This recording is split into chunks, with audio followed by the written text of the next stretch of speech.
People often ask me when they've lost their home whether they should rebuild or sell the lot. The short answer to this question is that it is in their interest to rebuild if they wish to maximize their damages in recovery in the wildfire lawsuit. In California, there is a rule known as the lesser rule, which provides that with the destruction of real property, you're only entitled to the lesser of the cost of rebuild on the one hand, or the diminution in value on the other hand.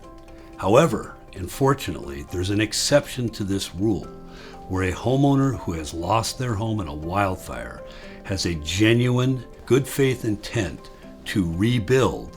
They are entitled to recover the cost of rebuilding, even though it is greater than the diminution in value.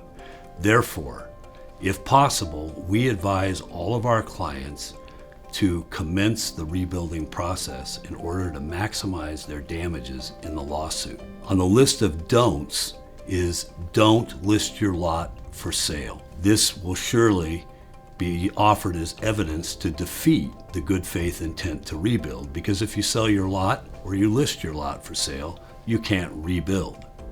Now, a moment on the difference between cost of rebuild and diminution in value. Cost of rebuild is exactly what it sounds like.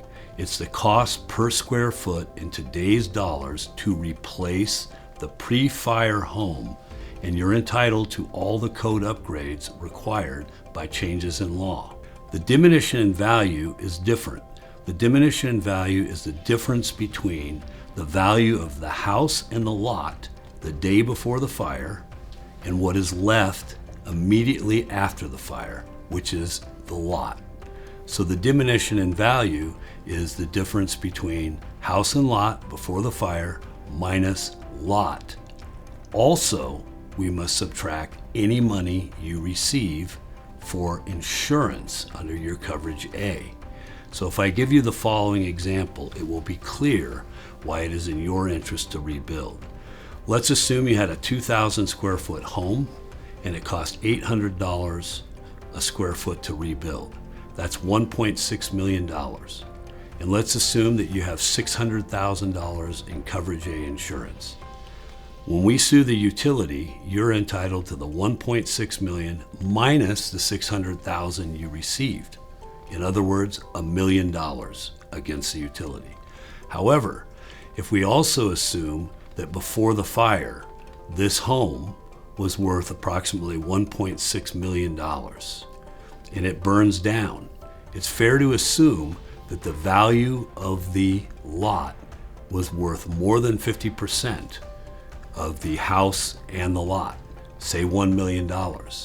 If that is true, the day after the fire, okay, if you had a home that was worth $1.6 million, your diminution in value would be $1.6 million minus the $1 million that you still have in the lot, also minus the insurance that you receive. In this hypothetical, $600,000. So your diminution in value would be zero.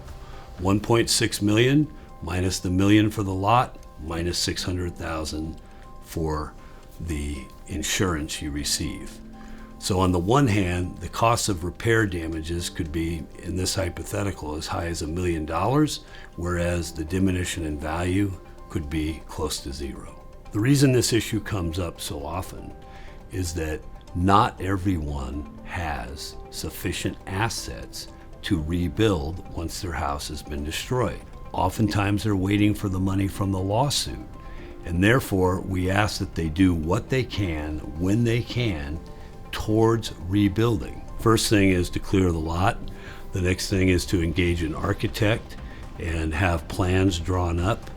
Then seeking permits, hiring a contractor, breaking ground, framing, installing all the electrical, plumbing, etc., and finishing the house. But the bottom line is, one way or another, if you can figure out how to initiate the rebuild process while the lawsuit is ongoing and you are waiting to be made whole from the proceeds that you obtain from the utility, it is in your interest to embark upon the rebuild process, because your damages are going to be greater than if you sell the lot.